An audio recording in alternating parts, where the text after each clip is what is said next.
नमस्कार।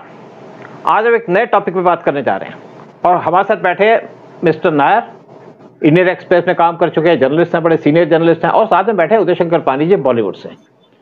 लेकिन बात करने से पहले मैं आपसे थोड़ी सी इंट्रोडक्शन दूंगा कि पीएम मोदी जा रहे हैं 23 जुलाई को यूके के अंदर, उनको उनके प्राइम मिनिस्टर ने बुलाया। उसके बाद वो जाएंगे मालदीव के अंदर। मालदीव के अंदर 26 जुलाई को उनका रिपब्लिक डे है और उसके लिए मोहम्मद बीजू ने पीएम मोदी को बुलाया। पीएम मोदी वहां जा रहे हैं और उनकी पहली विजिट होगी जब से बीजू पावर में आए हैं। वैसे पीएम मोदी की थर्ड विजिट, क्योंकि हम यहाँ पे बात करेंगे मालदीव की।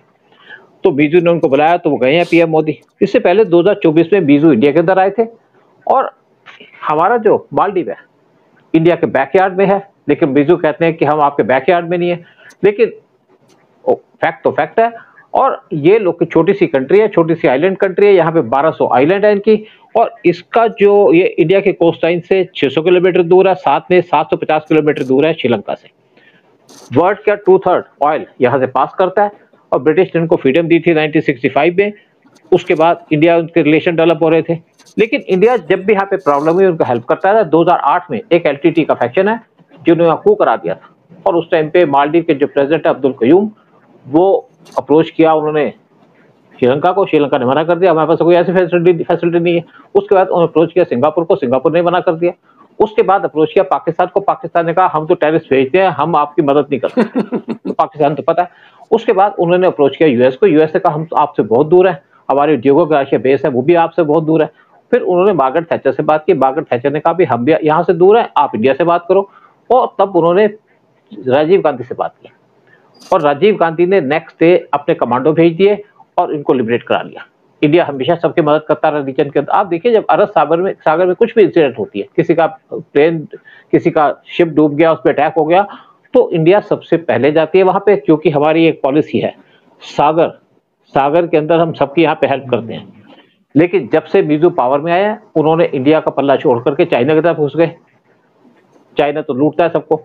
लेकिन उसके बाद जब टर्की चले गए, फिर पाकिस्तान से भी क्लोज आने लग गए, तो इंडिया ने उनको समझाया कि भाई रास्ते में आ जाओ, हम आपके क्लोज हैं, हमको हेल्प करेंगे क्योंकि हम नेबर हैं, हमें एक दूसरे की हेल्प चाहिए। लेकिन मीजू को बात समझ गए और जब ऑपरेशन सिंदूर हुआ तो मीजू को समझ में आ गया कि इंडिया बहुत मजबूत है। इंडिया ने तो पाकिस्तान के छक्के छुड़ा दिए, साथ में टर्की के ड्रोन्स डुबा दिए, साथ में चाइना के जो मिसाइल सिस्टम थे या डिफेंस सिस्टम थे उनको बर्बाद कर दिया।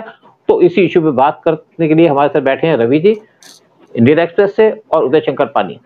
आप इस चीज के ऊपर अपने अपने एक्सपीरियंस शेयर करिए ताकि मैं इसके ऊपर आगे भी बात करें, क्योंकि लोग हमारे सुनना चाहते हैं कि आपकी नॉलेज कैसी है।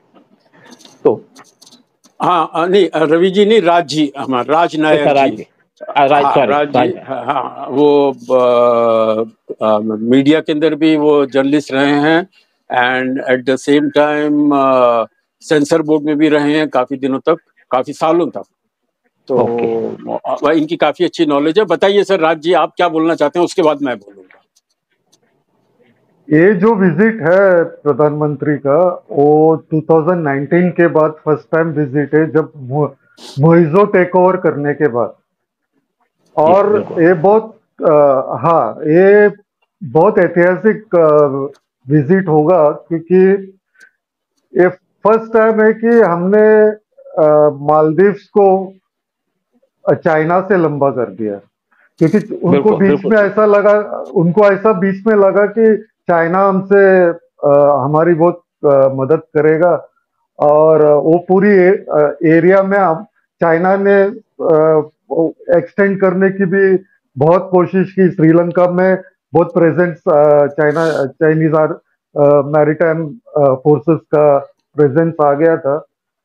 तो ये विजिट में हम हमारी जो टाइज है उसको रीसेट करने वाले हैं। अभी जो टोटल हमारी जो टाइज है उसको रीसेट करेंगे और एक नई दिशा में जाएंगे अभी इस विजिट के बाद।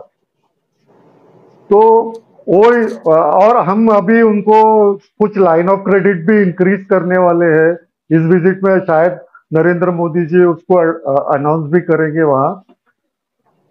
तो एक, क्योंकि हमारा और मालदीव्स का एक नेचुरल रिश्ता है, क्योंकि 70% ऑफ मालदीवियंस आर इंडियंस उनका लीनिएज इंडिया में है, तो नेचुरल है कि हमको उनके साथ में एक रिश्ता भी है। लेकिन वहां का पॉलिटिकल सिचुएशन ऐसा टॉपसी टर्वी होता था, और ये आदमी अभी फिलहाल तो उसको समझ में आ गया कि क्या गलत है क्या सही है। तो हम होप करते हैं कि ये रिश्ता आगे अच्छी तरीके से आगे भी जाएंगे करके।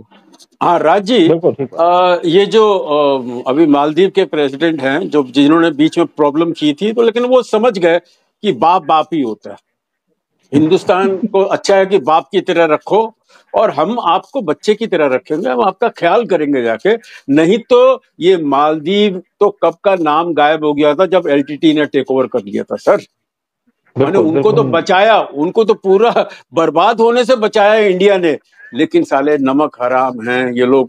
ये पता नहीं कहाँ से बेवकूफी कर रहे थे, फिर हमारे मोदी जी ने एक झटका दिया।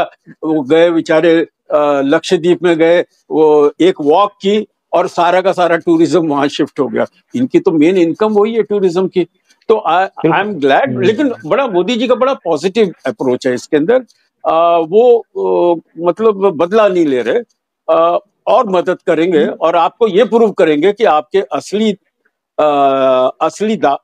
आपके दोस्त हिंदुस्तानी हैं, और हिंदुस्तान से आपको फायदा होगा। सो हमसे बना के रखिए। Yes sir. हाँ नायर अपना, सॉरी सूद साहब। वो नेपाल को 2014 के बाद इंडियंस काफी असर्टिव हो गए हैं। वो पहले ये सब एक्सप्रेस नहीं करते थे, तो आजकल अगर बॉयकॉट का कॉल आ गया तो किसी भी कंट्री को हम झुका सकते हैं। तो उस लेवल के अभी हमारी लोगों में एक अवेयरनेस है, और वो कब आती है जब हमारे यहाँ का पॉलिटिकल सेटअप भी उतनी ही स्ट्रांग है। वेरी तो राइट। देखिए, हाँ बिल्कुल। हाँ अच्छा देखिए, एक्चुअली जब बीजू बाज नहीं आए तो पीएम मोदी लक्षद्वीप चले गए, जैसे उदय शंकर पानी जी ने कहा। लक्षद्वीप में जाकर उसने किस कुर्सी पे बैठ के फोटो खिंचवाई, स्नॉर्कलिंग की, और उसके बाद वहां के 2 मिनिस्टर ने पीएम मोदी को अब्यूजिव लैंग्वेज यूज कर दी। पीएम मोदी रिएक्ट नहीं करते, उनको कुछ कहता तो उनको बुरा भी नहीं लगता। खैर उन्हें बहुत कुछ कहा भी होगा। हाथी है वो, कुत्ते भौंकते हैं। हाँ। उसके बाद लोगों ने बायकॉट मालदीव करना शुरू कर दिया। इंडिया के टूरिस्ट नंबर 1 पे थे, सबसे ज्यादा टूरिस्ट इंडिया के मालदीव के अंदर जाते थे। नंबर 2 में चाइना के, नंबर 3 पे रशिया पे। उसके बाद इंडिया ने, श्रीलंका ने इंडिया से बात, आपके रशिया ने इंडिया से बात की, और दोनों ने उनका जो मटाला एयरपोर्ट है उसको डेवलप करना शुरू कर दिया। मटाला एयरपोर्ट हम्बनटोटा पोर्ट से सिर्फ 40 किलोमीटर दूर है, जिसको चाइना में कंट्रोल किया हुआ। तो वहां पे डेवलप किया, अडानी ने भी बीच में पार्टिसिपेट किया, और वहां पे टूरिस्ट जाने लग गए रशिया से और इंडिया से, जिसकी वजह से मालदीव को बड़ा नुकसान हुआ। जैसे बात की, उदय शंकर पानी ने बात की थी कि इनका जो मेन इनकम है वो है टूरिज्म। अब इनको जब पैसे की जरूरत पड़ी तो चाइना से लोन मांगा, चाइना ने इनको रिप्लाई नहीं दिया, लेकिन इंडिया ने इनको पैसा दे दिया। बिलियंस ऑफ डॉलर से इंडिया ने दे दिए, और वो भी सॉफ्ट लोन पे, यानी कि 1% लोन पे। और चाइना जो पैसा देता है वो देता है 5% पे, उसकी इकोनॉमी डूब जाती है। अब इनकी जो मालदीव जो कि आइलैंड है कुछ डूब रही है, उनको उनके हाइट को बढ़ाना है, वो इंडिया से मदद मांग रहे हैं। तो पीएम मोदी उनकी मदद करेंगे, क्योंकि हमारे लिए स्ट्रेटेजिक लोकेशन है मालदीव की। और दूसरी बात है कि यहाँ से 82/3 जो ऑयल पास करता है इसी जगह से पास करता है, मालदीव के पास 9 डिग्री चैनल यहाँ पास करता है। जब मालदीव बाज नहीं आया तो एक हमारे राजनाथ सिंह 2 एयरक्राफ्ट कैरियर लेके चले गए लक्षद्वीप के अंदर, पूरे कमांडर से नेवी के, वो भी साथ थे, और धूमधाम से लक्षद्वीप को नेवल बेस डिक्लेयर कर दिया। 2 मिनिकॉय आइलैंड और 1 अगाती आइलैंड, वहां पे इंडिया ने अपनी नेवल बेस बनानी शुरू कर दी। और दूसरी बात बताऊं कि इसका फायदा क्या है। एक तो मालदीव को धमा के बता दिया कि हम तुम्हारे पीछे बैठे हैं, हमारे एयरक्राफ्ट कैरियर भी तुम्हारे नजदीक हैं। लेकिन अब एक और आइलैंड है जो अरब सागर की तरफ जाती है, जो पाकिस्तान के क्लोज है, वहां पे भी हमारी एक बेस बन रही है। और दूसरी बात है कि मालदीव के जो आपका लक्षद्वीप है, लक्षद्वीप के अंदर 99% मुस्लिम्स हैं, और यहाँ से आर्म की स्मगलिंग होती थी, ड्रग्स की स्मगलिंग होती थी। जब यहाँ पे नेवल बेस बन गई तो सारे काम स्टॉप हो गए। और अब तीसरी जो बेस बन रही है वो बन रही है पाकिस्तान के क्लोज, और कोचीन से सिर्फ 412 किलोमीटर दूर है। और मतलब कि हमारी नेवी को एक्सटेंशन मिलेगी, एयरफोर्स को एक्सटेंशन मिलेगी। अगर हमें कल पाकिस्तान पे अटैक करना है, पाकिस्तान वहां से सिर्फ 1200 किलोमीटर दूर है, तो हमारी जो लेटेस्ट मिसाइलें बन रही है जिनकी रेंज है 1500 किलोमीटर की, उससे हम पाकिस्तान पे स्ट्राइक कर सकेंगे। यानी कि हमें अपने शिप्स को भेजने की जरूरत नहीं है, और जो आपके बेसिस होती है, नेवल बेसिस पोर्ट्स के ऊपर, इनको कहा जाता है अनसिंकेबल एयरक्राफ्ट कैरियर्स। जैसे अंडमान निकोबार आइलैंड पे हमारी एक नेवल बेस है, बहुत बड़ी नेवल बेस है, ट्राई सर्विस की बेस है। साथ में जो ग्रेटर निकोबार है, वहां पे भी हम 75,000 करोड़ करके नेवल बेस बना रहे हैं, ट्रेड का सेंटर बना रहे हैं, और इसी तरीके से मालदीव को भी लक्षद्वीप को डेवलप कर रहे हैं। तो इंडिया दो काम कर रहा है, एक तो टूरिज्म उसको डेवलप कर रहा है, दूसरा अपनी सिक्योरिटी को टाइटन कर रहा है, और तीसरा अपने दुश्मनों को बता रहा है कि हम तुम्हारे पास है, एक तरफ पाकिस्तान को, एक तरफ मालदीव को, तीसरी तरफ चाइना को। और आप जो एक बात कर रहे थे, आपने बात की थी कि चाइना यहाँ पे प्रेजेंस कर रहा है, चाइना के स्पाई शिप्स आते हैं यहाँ पे। लक्षद्वीप आइलैंड के अंदर 2021 से लेकर 2024 तक 14 चाइनीज के स्पाई शिप विजिट कर चुके हैं, इसलिए इंडिया अपनी बेस को वहां डेवलप कर रहा है। दूसरी एक और बात आपने जैसे की थी कि चाइना की प्रेजेंस, देखिए चाइना का एक स्ट्रिग्वा पल्स है। स्ट्रिग्वा पल्स के अंदर क्या है, जो बांग्लादेश का पोर्ट है चिटागोंग पोर्ट, उसको चाइना ने डेवलप किया था। बाद में जब पीएम मोदी ने विजिट किया बांग्लादेश के अंदर 2015 में, तो उन्होंने परमिशन मांग ली कि हमारे वारशिप यहाँ पे आएंगे। उसके बाद जो आपका पोर्ट है श्रीलंका के अंदर, यहाँ पे भी चाइना, हम्बनटोटा पोर्ट, तो इंडिया ने उनका मटाला पोर्ट पे कंट्रोल कर लिया है, जो उससे सिर्फ 40 किलोमीटर दूर है। और जब श्रीलंका प्रॉब्लम में था, तो इंडिया वो कंट्री थी जिसने श्रीलंका की मदद की। जो आज नए उनके प्रेसिडेंट आए हैं, वो स्पेशल इंडिया के अंदर आए, थैंक्स किया। तो यानी कि हमने श्रीलंका को तो उनके चुंगल से निकाल लिया, दूसरा हमने मालदीव को उनके चुंगल से निकाल लिया, तीसरा हमारे बैकयार्ड में 3 इंपॉर्टेंट कंट्रीज है, आइलैंड कंट्री, मॉरिशस, मालदीव और सेशल्स। मॉरिशस में तो उदय शंकर पानी जी रिसेंटली विजिट करके आए, तो मैं इनको बता रहा था कि मॉरिशस के अंदर हिंदूज हैं, और मॉरिशस के अंदर जो उनकी आइलैंड है, वहां पे इंडिया ने अपनी नेवल बेस एस्टेब्लिश कर ली है, और सेशल्स पे भी कोशिश कर रहे हैं कि हमारी नेवल बेस बन जाए। दूसरा ओमान जो अरब सागर में है, वहां पे हमारी नेवल बेस है, वहां से। और आपको एक और बात बता दूं, दर्शकों को बता दूं कि हमारे रडार्स लगे हुए हैं, 8 रडार लगे मालदीव के अंदर, 8 सेशल्स में, 8 मॉरिशस के अंदर, और 12 लगे श्रीलंका के अंदर। जो भी शिप यहाँ से पास करता है, सब शिप्स की फोटोग्राफ आ जाती है। हमारा एक सेंटर बना है आपके गुड़गांव के अंदर। और तीसरा, लक्षद्वीप के अंदर भी हमने बेस बना लिए, तो वहां से पूरी इन्फॉर्मेशन आएगी, ताकि यहाँ से स्मगलिंग ना हो पाए। और ओमान भी हमको सारी इन्फॉर्मेशन दे रहा है, जो भी शिप वहां से पास करते हैं उसकी इन्फॉर्मेशन आती है हमारे पास, ताकि हम अपनी सिक्योरिटी को, और दोबारा से कभी यहाँ 26/11 ना हो, इसलिए इस चीज को स्ट्रेंथन किया गया। सर, मैं खाली यहाँ पर एक पॉइंट बताना चाहूंगा। आपने मॉरिशस का जिक्र किया, मैं मॉरिशस में था and I was surprised, word shocked भी बोलूं तो, कि the presence of LTT in Mauritius. I mean, they are doing financially so well. They have the most expensive cars. और इतनी बड़ी फोर्स है वहां पर।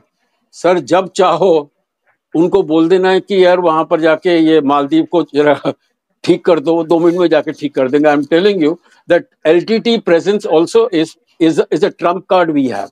बिल्कुल बिल्कुल। देखिए, ये उसको रेस किया था इंदिरा गांधी ने, और इसलिए रेस किया था कि श्रीलंका के जो पोर्ट है उस पे यूएस अपनी बेस बनाना चाह रहा था।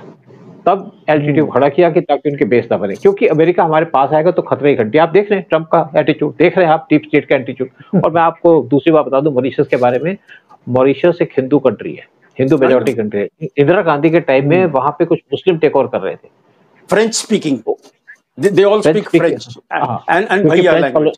हाँ, फ्रेंच कॉलोनी थी ना, तो उस टाइम पे इंदिरा गांधी ने एक स्पेशल टास्क फोर्स भेजी मॉरिशस के अंदर कि यहाँ पे एक मुस्लिम कंट्रोल कर रहे हैं। उस पे ऊपर लीबिया का बड़ा रोल था, तो वो फोर्स रास्ते में थी, तब तक वहां गवर्नमेंट चेंज हो गई। लेकिन इंदिरा गांधी का मोदी में डिफरेंस ये है कि इंदिरा गांधी बहुत ज्यादा ऑफेंसिव थी, मोदी ठंडा करके खाते हैं, लेकिन इंदिरा गांधी गर्म में अटैक करती है, लेकिन दोनों देश के लिए काम करते हैं।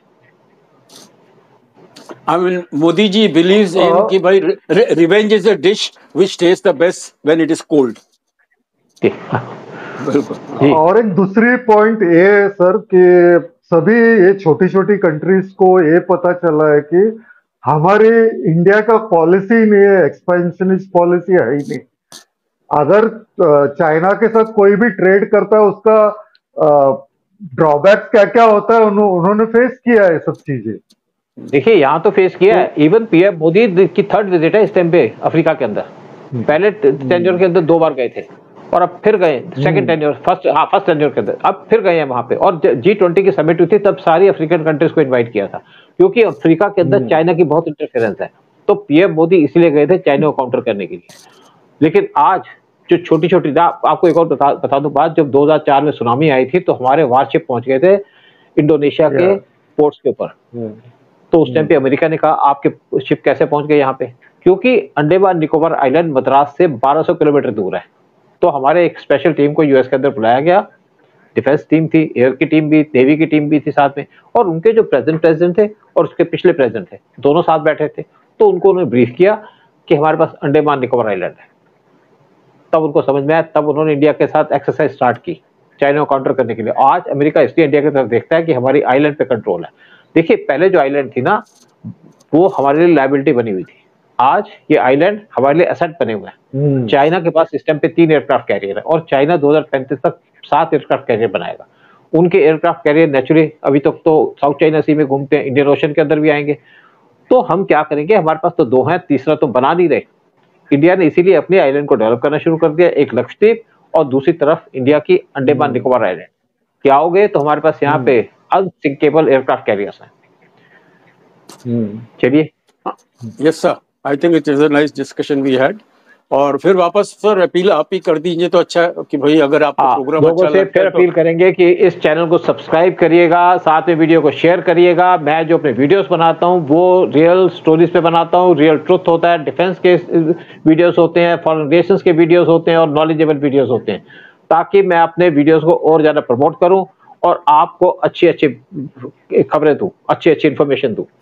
क्योंकि ऐसी इन्फॉर्मेशन मुझे लगता है कि बहुत कम लोग दे पाते हैं जो हमारे चैनल में चलती है। और हमारे पास आज उदय शंकर पांडे जी बॉलीवुड की इन्फॉर्मेशन देते हैं। फिर आज नायर साहब बैठे हैं जो खुद एक जर्नलिस्ट रहे हैं और अच्छे जर्नलिस्ट रहे हैं, इंडियन एक्सप्रेस में काम किया है और बहुत सा इनका एक्सपीरियंस है, बहुत सी इश्यूज को जानते हैं, तो नेशनलिस्ट आदमी है।